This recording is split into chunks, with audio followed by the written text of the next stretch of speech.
Ya, halo, assalamualaikum warahmatullahi wabarakatuh. Ketemu lagi dengan Bu Hana di mata pelajaran PKK. Nah, kebetulan hari ini Ibu nggak bisa masuk ya ke meet kalian, tapi sebagai gantinya hari ini Ibu sudah menyiapkan dulu materi yang harusnya kalian simak sekarang ya. Oke, jadi di materi PKK ini ya, kita kan belum secara menyeluruh membahas apa saja sih yang harus kita siapkan untuk menjadi seorang wirausaha. Jadi kemarin di pertemuan pertama Ibu ngasih ke kalian sebuah tugas ya, sebuah tugas. Kemudian kalian juga sudah dengan sangat baik mempresentasikan. Nah, oke, kita lanjut ke materi ya. Mudah-mudahan kalian berada dalam keadaan sehat ya. Nah, di bab 1 ini ada sikap dan perilaku wirausaha ya. Seperti yang kalian lihat di layar. Nah, kemudian apa sih pengertian wirausaha? Nih, kalian bisa sambil baca juga ya. Nah, istilah entrepreneur pertama kali diperkenalkan oleh Richard Cantillon ya, seorang ekonom Prancis pada awal abad ke-18. Nah, entrepreneur atau agent who buys means of production at certain prices in order to combine them. Nah, jadi di abad ke-18 ini ya, Richard Cantillon menemukan ya, mengcoin bahwa ada yang namanya entrepreneur. Entrepreneur ini nanti dia memproduksi ya, kemudian menawarkan dagangannya ya. Nah, ini bisa kalian baca sendiri ya, sejarahnya bagaimana, etimologinya seperti apa. Yang mana sekarang wirausaha itu sudah banyak sekali ya di Indonesia. Bahkan kalian juga kemarin sudah mewawancarai salah satu di antara mereka.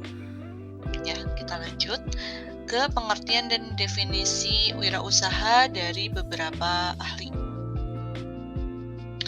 Nah, ada 3 ahli ya, Syamsuddin Suryana, Prawirokusumo, dan Joseph Schumpeter ya. Nah, Syamsuddin Suryana ini sebuah ahli dari seorang ahli dari Indonesia ya. Dia bilang wirausaha adalah seseorang yang memiliki karakteristik percaya diri, berorientasi pada tugas dan hasil, pengambil resiko yang wajar, kepemimpinan yang lugas, kreatif, menghasilkan inovasi, serta berorientasi pada masa depan. Ini menurut Syamsuddin Suryana. Kemudian menurut Prawirokusumo, wirausaha adalah mereka yang melakukan upaya-upaya kreatif dan inovatif dengan jalan mengembangkan ide dan meramu sumber daya untuk menemukan peluang dan perbaikan hidup.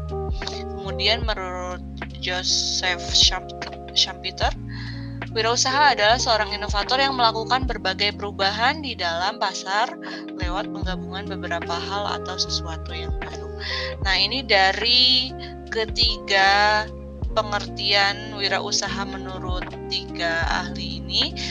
Ada satu hal yang bisa kita tarik ya, ada benang merahnya, yaitu semuanya melibatkan bukan hanya penjual saja ya, tapi wirausahawan yang juga mereka harus berinovasi ya, mereka harus memiliki ide baru, mereka harus berani mengambil resiko, kemudian mereka harus bisa meramu atau mengembangkan ide. Jadi wirausaha ini bukan hanya pedagang biasa saja yang menjual atau menawarkan barang-barangnya, tapi dia juga harus punya langkah-langkah lain ya untuk agar usahanya ini langgeng ya dan sukses ke depannya.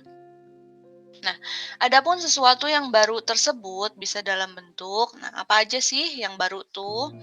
Produk baru yang bisa dikenalkan. Mungkin kalian tahu ya, kalau di masa sekarang nih kita nggak bisa stuck di satu produk.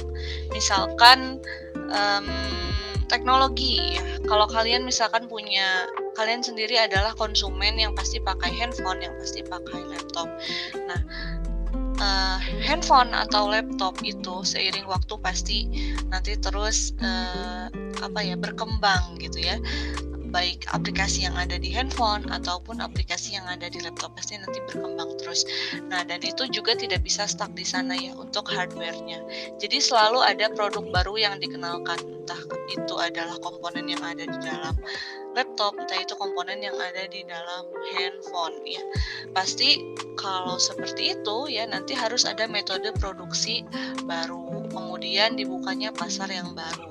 Misalkan zaman sekarang kalian menggunakan handphone 30 megapiksel aja juga cukup ya. Siapa tahu ya zaman kalian sudah punya anak gitu ya.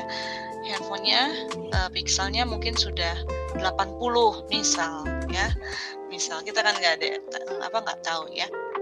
Terus diperolehnya sumber pasokan baru dari komponen yang baru. Nah ini ya masih nyambung sama yang tadi. Kemudian dijalankannya suatu organisasi baru pada sebuah perusahaan. Nah siapa tahu nanti orang-orang yang menjalankan ya, yang mengorganisir ini semua nanti juga pasti harus ada perubahan ya. Nggak mungkin itu terus karena orang itu pasti tumbuh ya, kemudian pasti nanti ada tunas-tunas baru yang bisa menjalankan perusahaan tersebut. Kemudian kita lanjut ke karakter wirausaha. Nah, karakter wirausaha ini ada banyak ya, ada 10. Nah, wirausahawan itu adalah orang yang menjalankan usaha atau perusahaan dengan kemungkinan menanggung resiko seperti kerugian. Oleh sebab itu, seorang wirausaha harus memiliki kesiapan mental, baik pada saat menghadapi keadaan yang merugikan maupun saat ia mendapatkan untung yang besar. Jadi dia selalu harus ada stay di situ ya, harus siap mental gitu ya, apapun yang terjadi. Nah ini karakternya ya. Nah ini keempat karakter. Yang pertama ada kreatif, inovatif, berani, dan memiliki karakter kepemimpinan. Walaupun kalian sedang membangun sebuah wirausaha sendiri atau berdua dengan teman kalian atau juga memiliki beberapa teman gitu ya, partner. Nah ini tetap harus kita miliki sebagai karakter dalam berwirausaha ya. Nah, kalau kreatif kalian tahu ya, kita bisa saja tidak memiliki modal, tapi kalau misalkan kreatif ya, menggabungkan ide gitu dengan teman-teman kalian, nah ini kita bisa saja jadi memiliki modal. Terus inovatif. Nah, ide atau gagasan yang kita miliki itu juga tidak selalu harus ngikutin idenya orang ya. Kalian bisa berinovasi, memiliki penemuan baru atau cara baru. Misalkan yang sekarang kalian lihat ya, zaman dulu ketika Facebook baru berkembang di tahun 2008 ya, kelas berapa tuh kalian, udah sekolah belum? Di tahun 2008 jualan di Facebook itu sangat tabu atau mengganggu ya. Kenapa? Karena waktu itu Facebook baru keluar dan dia termasuk sosial media yang semua orang pasti punya ya. Pada saat itu 2008. Waktu itu ibu masih sebesar kalian ya, masih kelas 11 SMK. Nah, itu sudah ada ya Facebook, dan kita tuh ketika bersosial media ya di Facebook, berinteraksi dengan teman-teman, itu merasa aduh nggak enak banget gitu kalau kita ngelihat ada yang jualan ya di wall ya. Kalau sekarang timeline. Nah, di wall kita kalau ada yang jualan itu nggak enak gitu lihatnya, karena Facebook itu ya untuk sharing pengalaman, cerita, status, foto, album, video, dan lain-lain. Nah, tapi sekarang mungkin kalian sudah biasa kalau ngelihat ada orang jualan di Facebook, orang jualan mobilnya di Facebook, atau orang bantu temennya jualan di Facebook, atau bahkan di status WhatsApp kalian ya. Ini berarti sudah berinovasi ya, sudah berinovasi kegunaan sosial media yang tadinya untuk bersosialisasi dengan sesama orang atau bahkan mencari informasi, sekarang juga menjadi marketplace ya, e-commerce, kita bisa jualan di sana. Ini sebuah bentuk inovatif, dan kita kalau mau jadi wirausaha di zaman sekarang, kita harus mau berinovasi ke sana. Kita jangan mau jadi orang yang cuma nawarin barangnya hanya di door to door ya, karena sekarang kan ya tahu sendiri pandemi ya, kita nggak bisa terus-terusan door to door nawarin coklat gitu ya dari pintu ke pintu seperti SpongeBob sama Patrick, nggak mungkin ya. Kita harus bisa berinovasi untuk modal kuota gitu ya, nawarin apapun di sosial media gitu. Terus kita juga harus berani ya, kita harus berani melakukan itu. Kalau berani ya konsisten ya di setiap langkah yang kalian lakukan ke depannya, itu kalian harus berani. Kemudian punya jiwa kepemimpinan ya. Nah, kita harus bisa punya nyali untuk mengelola dan mengatur. Gimana nih kalau misalkan kita berpartner sama 3 orang atau 4 orang, kita harus nge-lead ya. Itu untuk kalian yang tugasnya leading.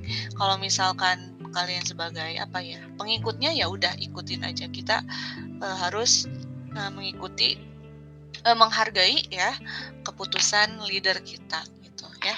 Kenapa harus ada kepemimpinan? Karena nanti juga kalian harus belajar berkelompok ya. Kalian harus juga selain belajar memimpin, harus belajar ngikutin. Kalau enggak diikutin ya buat apa berkelompok gitu ya. Lanjut, harus bisa mampu berkomunikasi. Nah, ini turunan dari yang tadi.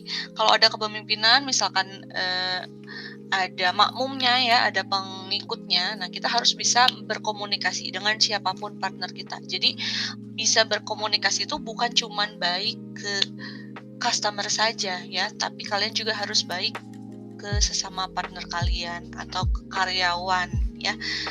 Nah, itu harus menjadi karakter kita di awal. Itu mampu berkomunikasi itu sangat hal yang sangat harus dimiliki ya, apalagi di masa sekarang semuanya orang punya sosial media ya. Kalian harus bisa berkomunikasi. Nah, mampu berkomunikasi ini bukan hanya dengan orang dong. Kalau kayak gitu berarti kalian juga komunikasinya harus baik ketika kalian menjual barang-barang yang kalian punya gitu ya di sosial media, di marketplace. Berarti komunikasi kalian juga harus baik. Kata-kata kayak kalian yang kalian gunakan ini juga harus baik ya, harus mewakili, harus sopan gitu ya, harus proper ya. Kemudian kerjasama. Nah, ini kalian harus bisa bekerja sama, bukan hanya dengan karyawan ya, tapi kalian juga mengalah ya, kerjasama juga mengalah. Suatu saat kalau kalian punya customer ya, ibu yang sekarang ibu rasain, ibu punya customernya itu sudah bertahun-tahun ya dengan menggunakan jasa layanan ibu. Nah, ini kita harus bekerja samanya tuh gimana? Kerja sama dengan customer tuh. Maksudnya kalau misalkan customer kalian suatu saat kecewa, kalian harus ngalah ya. Ya harus bekerja sama gitu. Nggak bisa pengen menang untung doang. Karena kadang bersilaturahmi dengan customer itu lebih penting ya. Kalian kalau keep in touch walaupun dia nggak beli lagi sama kita, tapi memiliki hubungan yang baik atau apapun yang berakhir dengan baik, itu lebih lebih berharga gitu ya, daripada kalian tidak melakukan itu sama sekali dengan customer kalian. Terus kita harus mandiri ya. Kita harus mandiri, tidak bergantung sama yang lain. Misalkan ketika suatu saat kita clash sama teman kita clash sama karyawan kita harus memiliki pribadi yang mandiri, yang tidak tergantung dengan mereka. Dan ya oleh karena itu kita harus percaya diri ya, nyambungnya ke sana. Karena kalau kita nggak percaya sama diri kita, gimana kita mau mandiri ya. Kemudian yang ke-9, kita harus jujur ya. Kita harus jujur, kemudian kita juga harus pantang menyerah. Nah, kalau jujur ya kalian tahu sendiri ya.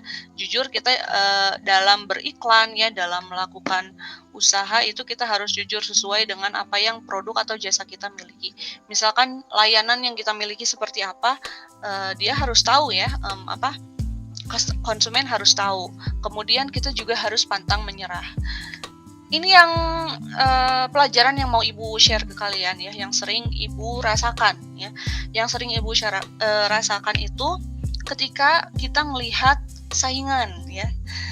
Nah, kita melihat saingan, bisnis kita. Misalkan saingan bisnis kita itu memiliki jasa atau layanan yang sama dengan kita ya. Misalkan suatu saat kalian nyobain berwirausaha dalam bidang kuliner ya, misalkan bidang kuliner, terus kalian lihat teman kalian juga sama bidang kuliner, bahkan dia bukan cuman ngambil, tapi dia misalkan produksi produk kulinernya sendiri.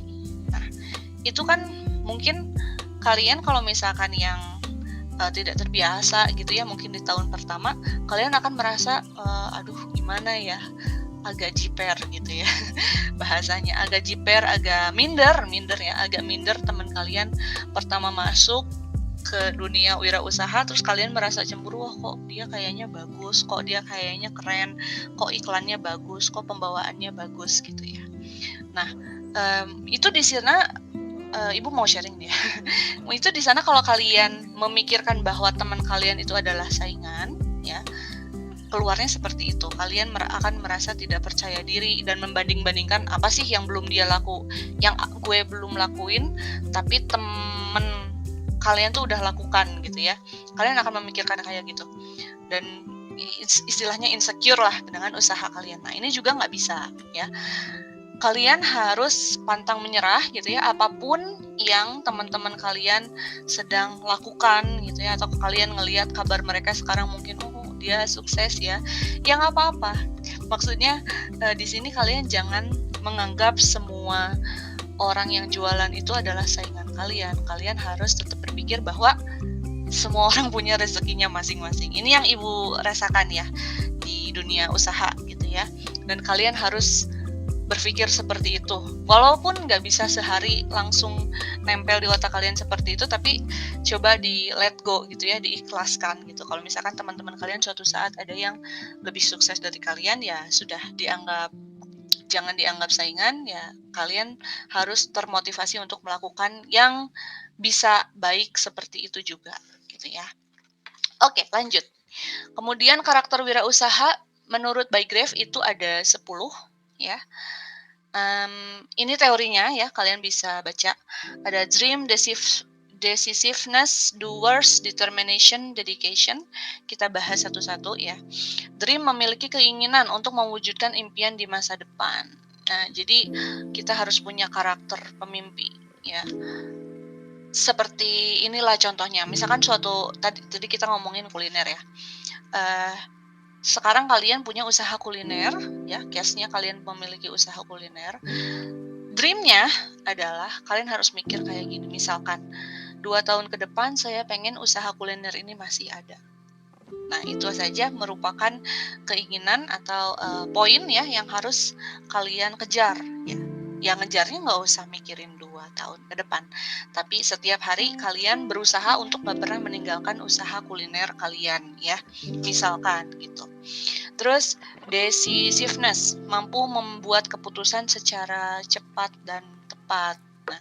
Nah ini juga termasuk hal yang sangat penting ya ketika kalian berwirausaha gitu. Kalian harus memiliki solusi di setiap masalah, karena masalah itu akan selalu ada ya, apalagi di awal-awal kalian merintis usaha kalian ya. Jadi harus menjadi karakter kalian. Jadi harus bisa belajar memutuskan gitu ya, apa nih kira-kira yang tepat. Terus doers, melakukan tindak lanjut terhadap keputusan yang diambil. Barusan kalian sudah memutuskan, sekarang kalian harus melakukan apa yang barusan kalian putuskan. Yang mana ini kalian harus konsisten ya. Ketika kalian memutuskan sebuah keputusan ya terhadap suatu masalah, ya udah harus konsisten dan berpegang teguh ke keputusan kalian itu ya. Kemudian determination, melaksanakan kegiatan dengan penuh perhatian, tanggung jawab dan pantang menyerah.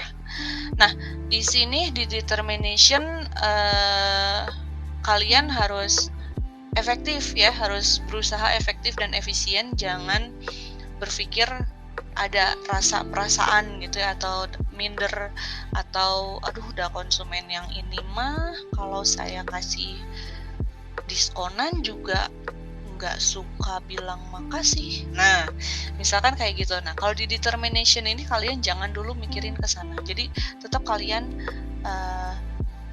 bawa yang terbaik yang bisa kalian lakukan gitu ya. Karena ini akan membentuk karakter kalian di awal-awal kalian merintis sebuah usaha. Kemudian dedication, memiliki dedikasi yang tinggi dan rela berkorban.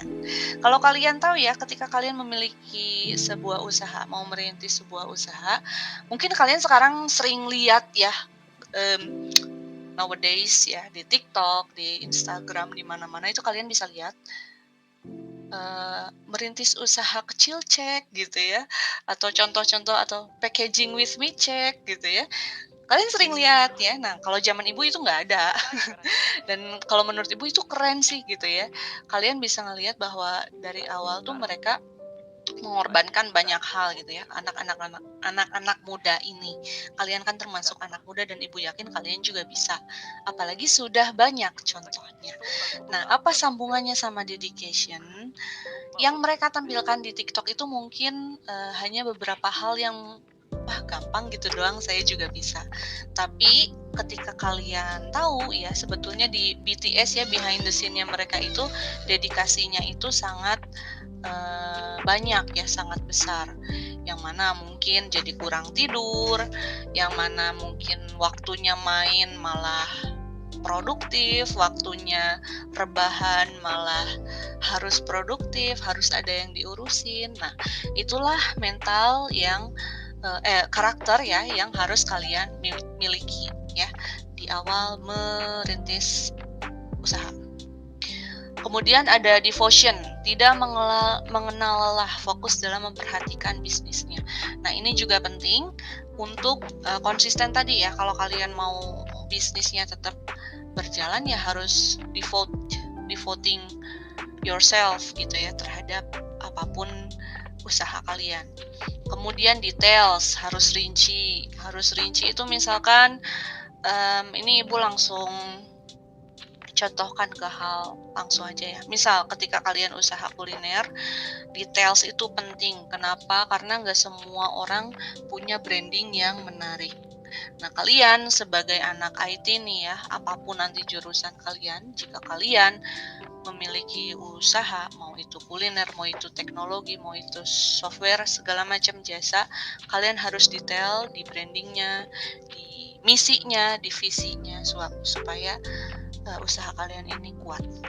Kemudian destiny, mampu merumuskan tujuan yang hendak dicapai. Nah, jadi dia tahu tujuannya ada di mana, mau apa, dan caranya ke sana tuh gimana sih. Nah, harus tahu ya.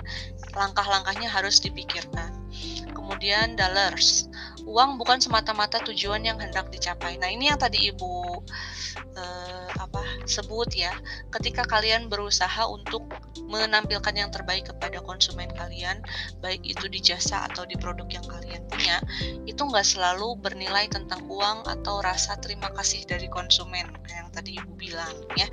Nah, karena sejatinya jualan itu kan menyambung tali silaturahmi ya, berbuat baik terhadap yang lain gitu ya, mau di luar agama pun berbuat baik itu kan harus ya, wajib ya, di luar ranah agama apapun agama kalian gitu ya. Nah, jadi bukan selalu tentang uang atau keuntungan atau profit. Kemudian distribute, mampu mendistribusikan atau membagi tugas, wewenang, dan kepemilikan kepada orang lain.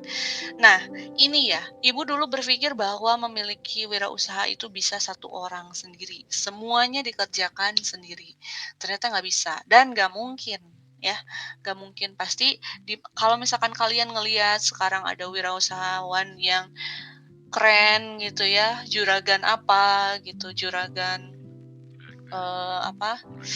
coklat, nyoklat gitu ya, atau franchise yang lain, pasti mereka itu memiliki orang-orang di belakangnya, yang mana bisa membuat mereka fokus menjalankan pekerjaan mereka di bidang wirausaha ini, atau yang malah membantu mereka membangun wirausaha. Yang pasti nggak mungkin sendirian ya. Nah, ini yang tadi ya, karakter wirausaha. Kemudian yang D adalah kreativitas. Nah, kreativitas ini ada banyak ya.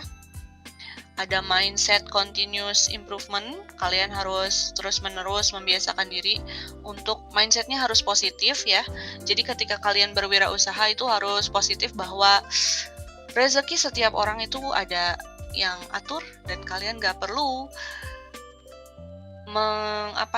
mencemburui rezeki yang orang lain dapatkan gitu ya. Jadi mindsetnya itu contohnya ya, mindsetnya. Kemudian juga mindsetnya banyak ya, selain rezeki sudah ada yang atur, kemudian indah pada waktunya. Nah, itu adalah mindset. Kemudian diskusi dan interaksi. Sebuah diskusi dan interaksi selain bisa mendapatkan banyak sekali ide, juga bisa mendapatkan masukan atas ide yang kita sampaikan. Nah, diskusi dan interaksi ini ya, kita tidak bisa kreatif kalau tidak melihat visi atau hal lain gitu, di luar apa yang kepala kita pikirkan gitu ya. Jadi kalau mau jadi orang kreatif, kita juga harus berdiskusi sama berinteraksi sama siapapun.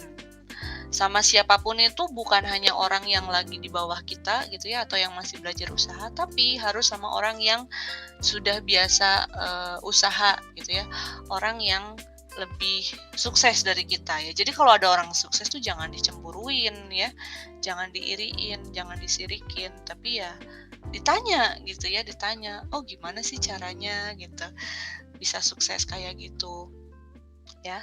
Kemudian brainstorming session ini selalu ada. Ini termasuk yang selalu Ibu lakukan ya untuk menjalankan wirausaha itu.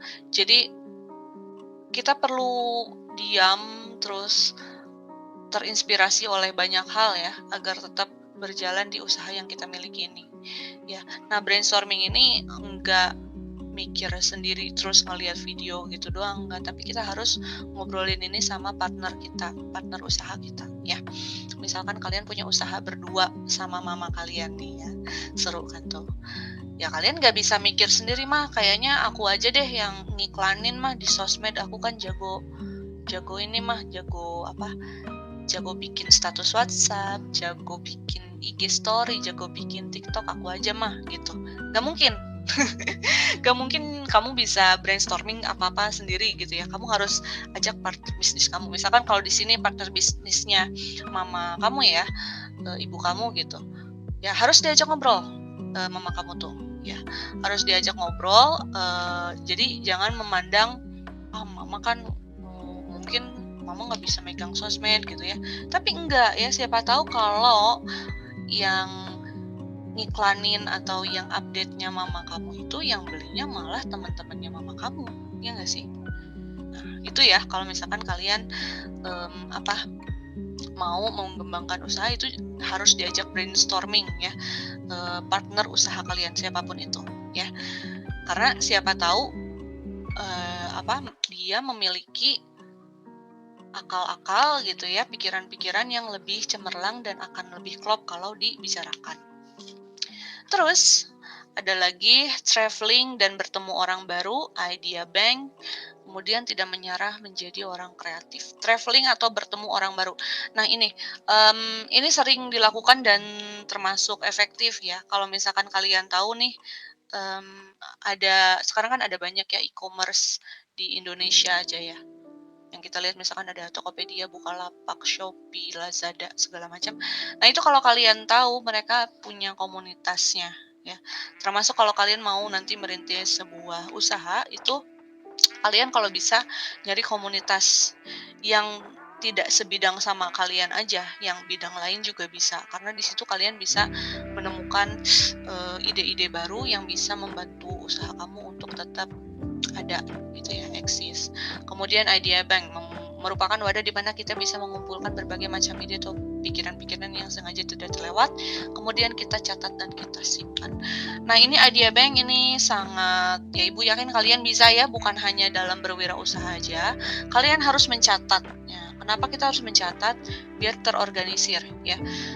Apapun bentuk catatannya, mau buku, mau di jurnal, mau di Google Drive, mau di kalender, mau di notes, mau di memo. Nah, yang penting kalian harus mencatat ya, karena sepintar-pintarnya orang nggak ada yang bisa ingat apa yang dia lakukan 3 minggu ke belakang persisnya apa gitu, apalagi ketika dia memiliki ide. Jadi Ibu setuju ya sama ini ya, bahwa kita harus memiliki idea bank ya. Mau buku, mau apapun itu harus kalian punya catatan untuk kedepannya. Terus tidak menyerah menjadi orang kreatif. Nah, ini juga kalau kita dikelilingin orang-orang yang kreatif atau kita berada di usaha yang memerlukan kreativitas tingkat tinggi gitu ya. Nah, ini kita jangan jadi minder ya. Kita malah harus gak boleh menyerah karena suatu saat gitu ya, ide-ide itu bisa datang. Gitu. Jadi kita jangan memblocking atau menjadi orang yang tertutup, yang tidak open minded gitu ya. Nah, terus manfaat wirausaha banyak sekali ya manfaatnya.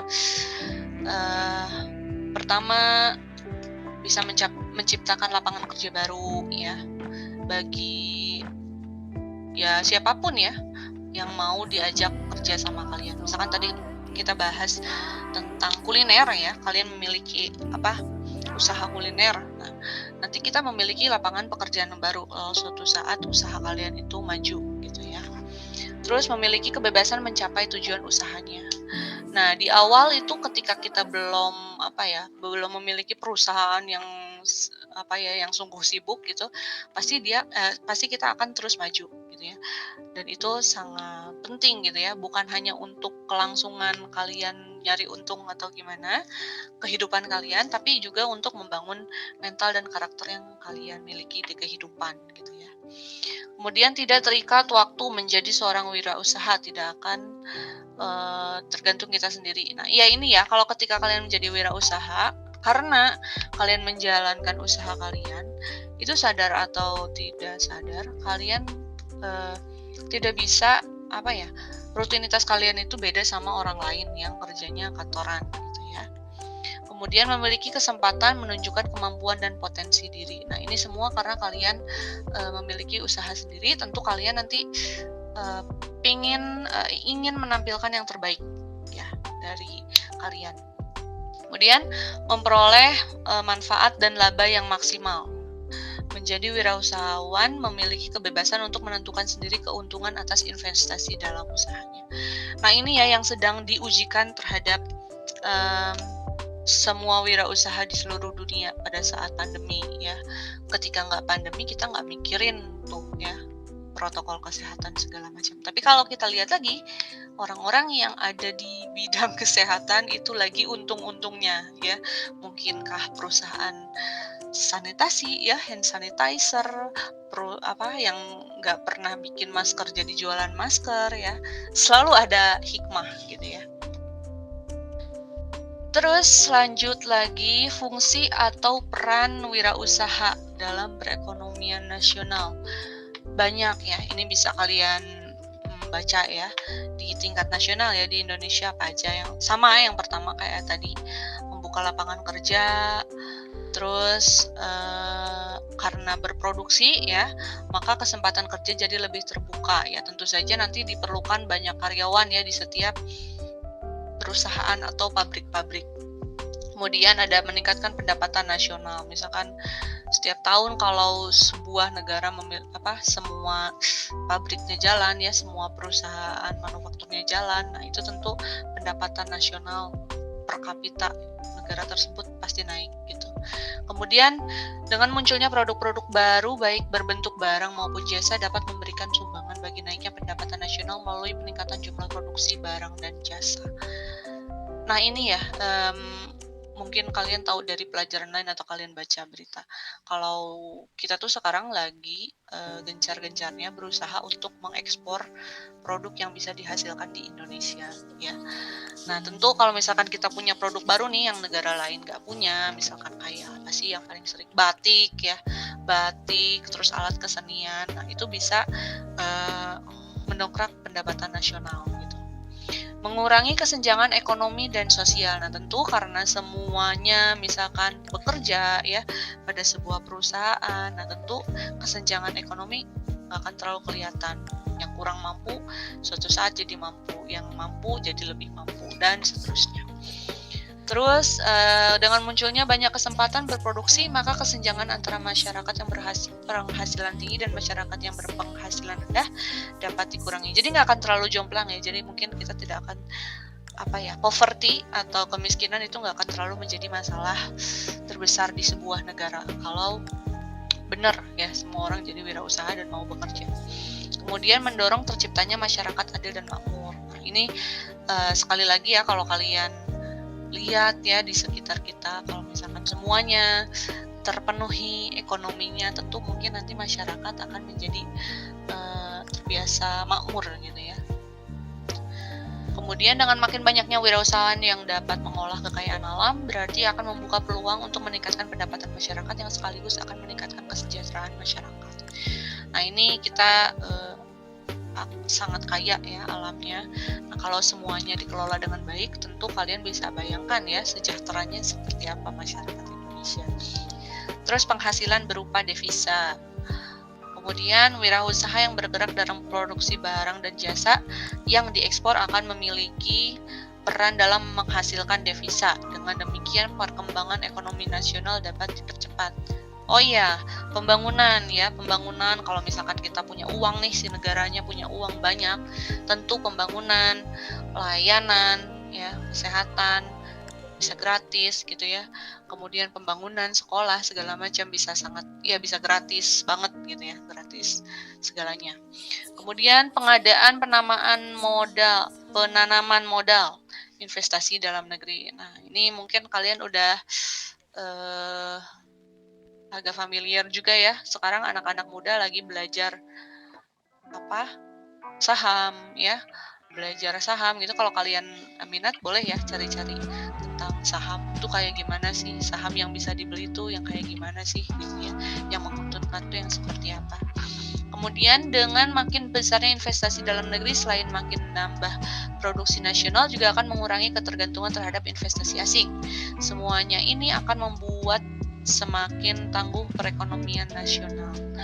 Nah, kalau misalkan kita sudah punya produk-produk dalam negeri, tentu kita nggak akan beli produk-produk luar negeri gitu ya. Tidak akan terus beli ke produk luar negeri, dan mungkin warga negara asing juga akan investasi di kita karena sudah membaik gitu ya produksi layanan dan produknya gitu.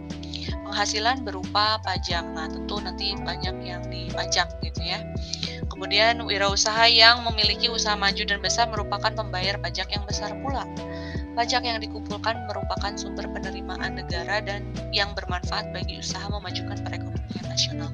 Ya, di negara kita ini kan segala macam ya, ada pajaknya. Nah, ini katanya kalau misalkan perusahaan besarnya semakin maju, tentu nanti pajaknya semakin besar dan bisa meratakan apa-apa yang sektor-sektor yang masih kurang gitu ya. Kemudian perilaku kerja prestatif, dikit lagi ya, sabar. Perilaku kerja prestatif ini banyak, ada 11, 12. Nah, prestatif nih ya menampilkan prestasi kalian ya yang terbaik gitu ya. Menurut Jember, karakteristik wirausaha yang berhasil karena bekerja secara prestatif adalah memiliki kemampuan memimpin, ini sama kayak yang tadi ya, rada muter-muter. Komitmen tinggi terhadap pekerjaannya, konsisten, bertanggung jawab, motivasi untuk lebih unggul, kreatif dan fleksibel, tentu ya harus kreatif dan fleksibel, mempertahankan minat kewirausahaan dalam dirinya. Nah, ini ya, tidak mudah menyerah, pantang menyerah ketika yang lain ikut-ikutan maju, kita jangan jadi minder.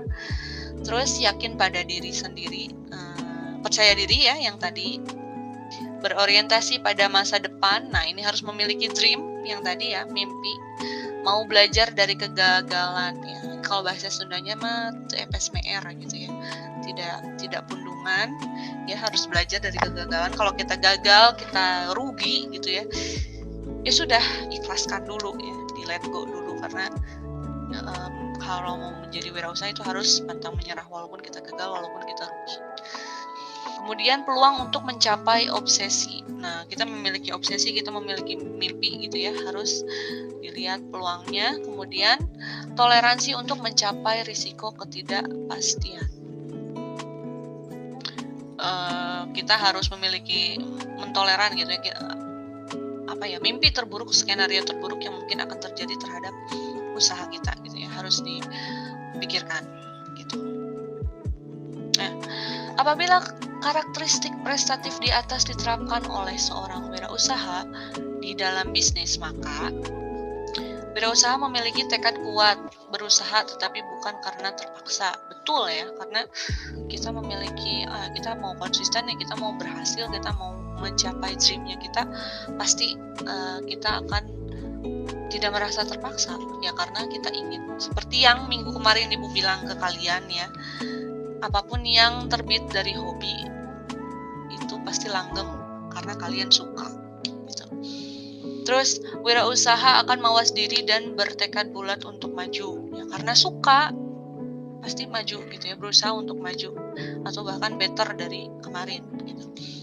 Wirausaha berpikir ada kemungkinan gagal, tapi ia tidak gentar.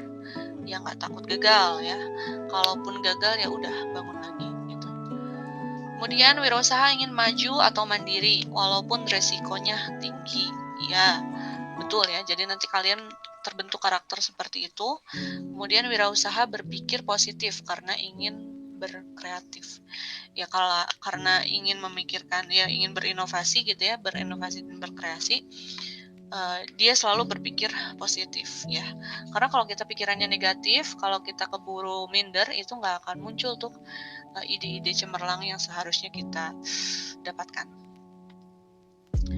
Kemudian terakhir, sikap dan perilaku kerja prestatif menurut Stephen Covey di dalam bukunya First Thing First, ada 4 sisi potensial yang dimiliki manusia untuk maju, yaitu self-awareness, conscience, independent will, creative imagination.